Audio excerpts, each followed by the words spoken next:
Hey there, so I recently tied the knot with my husband after a 6-year relationship. Our wedding was an intimate affair at his aunt's farmhouse, though I had dreamed of a beach ceremony. We both loved the water and often visited the beach to unwind, so it held special meaning for us. I had even started looking into hotels for our guests, like any other bride, dreaming of a grand celebration. I work in advertising, and despite saving for years to host a luxurious seaside wedding, our plans changed drastically. My parents borrowed a substantial amount of money from me a few months ago. My brother also got married suddenly recently, and although it was a small affair, I was happy for him. Soon after, my mother asked to borrow $115,000 for my father's medical expenses, claiming his sudden illness was due to diabetes complications. I agreed without hesitation, concerned for his health. However, when I visited, my father seemed strangely not very sick, and my mother evaded my questions about his medical reports. She insisted on a specific, expensive, imported drug not covered by insurance. Despite my concerns, she assured me hospitalization wasn't necessary. After a few visits, I realized something was off with my parents, but I held off accusing them outright. Accusing them of lying about a medical emergency would have looked bad if it turned out to be true. I noticed my brother hadn't been visiting them either, and when I asked, my father claimed they didn't want to worry him because he was young and focused on work. Meanwhile, they seemed fine with me being worried sick. I eventually spoke with my brother on the phone after weeks of him not visiting our father. He mentioned he'd visit after his honeymoon. News to me, as I didn't know he had already left. He explained they planned to surprise everyone with stories and photos after a month in Europe. He hadn't told me earlier because he was concerned when I mentioned our father's illness. My brother confirmed our parents had told him they were fine, and maybe they exaggerated the situation to me out of concern. I wanted to believe they hid the truth from my brother to spare his honeymoon, but what I saw at their house left no room for misunderstanding. As my brother revealed more details, warning bells rang loudly in my head. He admitted that our parents were funding his extravagant honeymoon, which would cost them at least $125,000. They were splurging on luxury hotels, fine dining, and shopping, all covered by our parents as a belated wedding gift. It dawned on me that my money was being used to finance this lavish trip, not for any medical emergency. There was never an emergency, no hospital visits, no medical documents.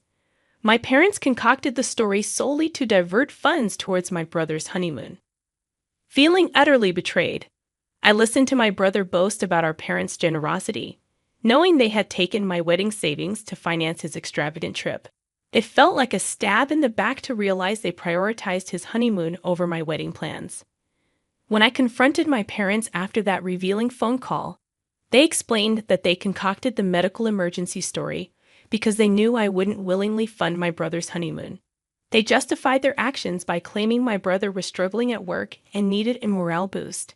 They couldn't afford to finance it themselves without jeopardizing their retirement savings, so they turned to me, believing I had more earning years ahead to recoup the money. They brushed off my anger, insisting it was just money and they would eventually repay me. According to them, my brother's rejuvenation and mental well-being were more important than my wedding plans. This was infuriating because it meant sacrificing my wedding budget for a cause I hadn't agreed to support. I demanded they repay me before my wedding because I needed those funds for my beach wedding expenses. Although my husband's family was helping cover some costs, I still had significant financial responsibilities. My parents had always made it clear they couldn't fund both my education and wedding, and I chose to pay for my wedding myself after college. Now their deception threatened to derail my carefully planned wedding, leaving me feeling betrayed and determined to reclaim what was rightfully mine. When my brother started college, I asked him if our parents had also forced him to choose between education and funding his future wedding. He laughed at the idea, dismissing it as ridiculous. Despite knowing my parents favored him, I never confronted them about it back then. I was young and still dependent on them, trying to avoid worsening our relationship. Years later, during the confrontation about the money they'd borrowed from me, I brought up their favoritism towards my brother. They denied it, but it was obvious to me. I insisted they repay me because I had saved diligently for my dream wedding, not to fund my brother's indulgences. They claimed they couldn't return the money all at once before my wedding and expected me to accept a repayment plan spanning years. According to them, family should come first, citing my willingness to spend on a fabricated medical emergency for my father as a reason to support my brother's mental well-being. The truth was, my brother's work struggles were due to his lack of dedication. His job in sales relied heavily on commissions, and his poor performance led to low earnings. He might have felt disappointed, but he was never at risk of depression from work-related issues. I can assure you that he was never at risk of depression. He simply lacked motivation due to being spoiled by my parents. They exaggerated his job dissatisfaction to justify funding his lavish trip and painting him as a victim in need of rescue. It was all nonsense, and I tried explaining to my parents how important my wedding was. They had committed to certain expenses with my husband's family, which I couldn't cover without the borrowed money. However, my parents insisted they couldn't return the funds before my wedding.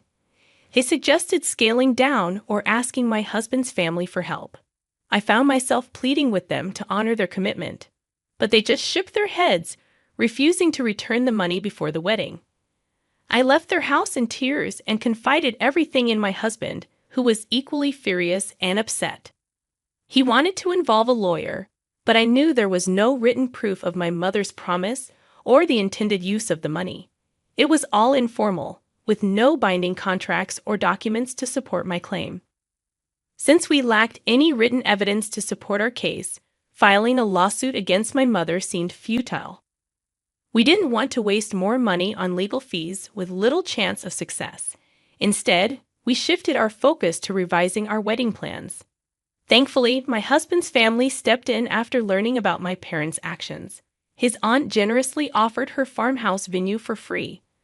Although we initially desired a beach wedding, his aunt's suggestion piqued our interest, and I decided to visit the venue. The moment I stepped inside, I knew it was perfect.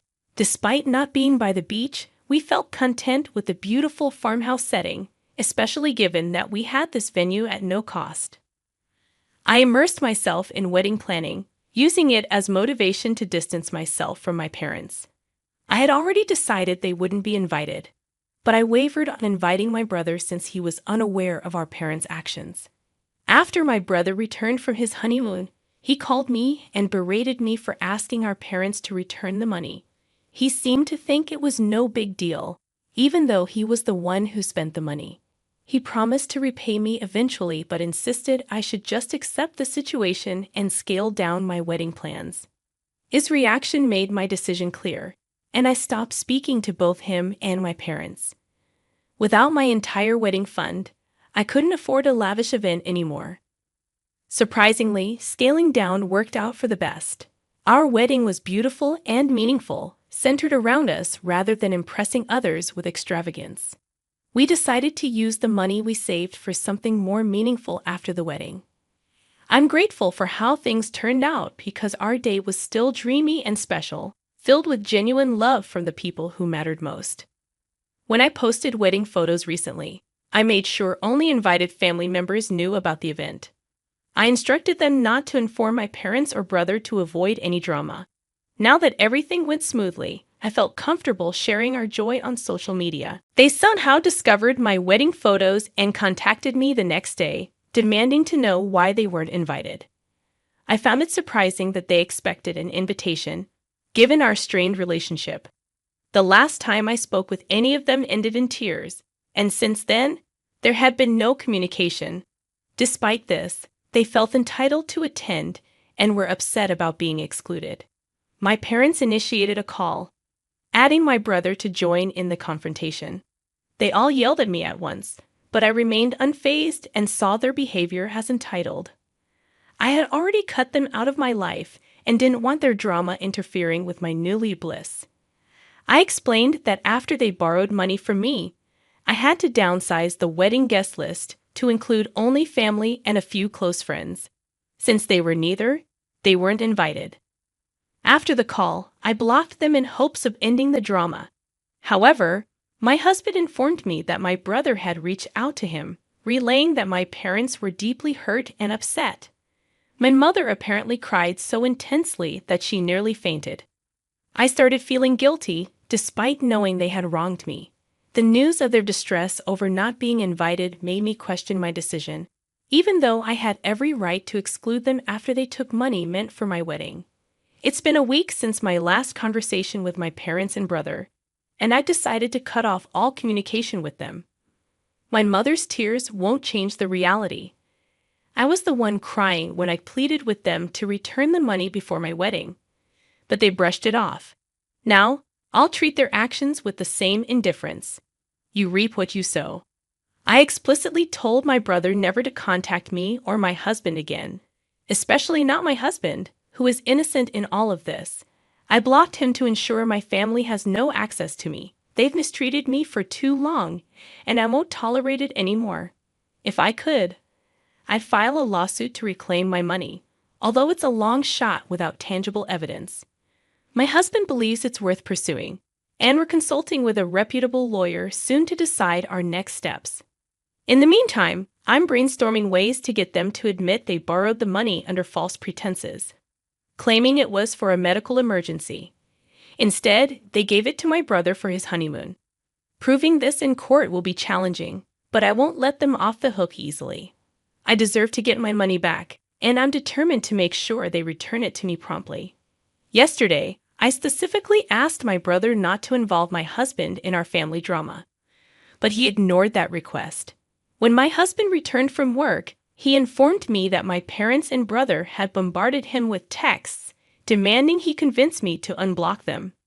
To make matters worse, they showed up at his workplace, tailing him and honking until he pulled over. My husband recognized my brother's car and knew they'd follow him home if he didn't stop. So he decided to face them and hear them out. My brother approached his car and insisted they talk in person. They settled in a nearby diner, where my family proceeded to lecture my husband. My brother expressed disbelief that I cut ties over money, considering it an overreaction. They argued that suggesting we weren't family because of a financial dispute was extreme. They hoped my husband could convince me to see reason and reconcile. My parents claimed they intended to return the money gradually, citing my brother's work struggles and their impending retirement. They painted me as unreasonable and inconsiderate. Instead of confronting them, my husband listened attentively and sympathetically. He suggested they send me a heartfelt message directly rather than through him. Up until now, my family had been accusing me, but my husband managed to convince them that acknowledging their mistakes might appease me. Miraculously, they fell for it. My husband manipulated them into sending a message admitting their actions, believing it would soften my stance and lead to an apology for me. In reality, we view this message as an admission of guilt, a crucial piece of evidence for our legal pursuit against them. I'm genuinely proud of my husband for handling the situation with such finesse. Better than I could have. He's like an evil genius, but he's my evil genius, and I love him for it. My husband's plan worked perfectly, and we're ecstatic right now. My parents and brother foolishly sent me an email confessing to every lie they told and detailing their wrongdoing. Now armed with this proof, our lawyer is moving forward with a petition to reclaim our $115,000. To me, that money represents 5 years of hard work and sacrifice. I refuse to let it go to waste because my brother is lazy and my parents enable him. We're committed to suing them, and we'll stop at nothing to get our money back. We've also started planning our honeymoon, a short trip back to the beach where our story began, a special place for us. In a few months, we might take a longer vacation, but for now, we're focused on doing what makes us happy. I don't want to be like my brother, who posted boastful photos from his honeymoon. Now, he's facing legal action for his actions. It's unfortunate for them, but they brought it upon themselves, and they deserve the consequences. We're ready to face whatever comes our way to ensure justice is served.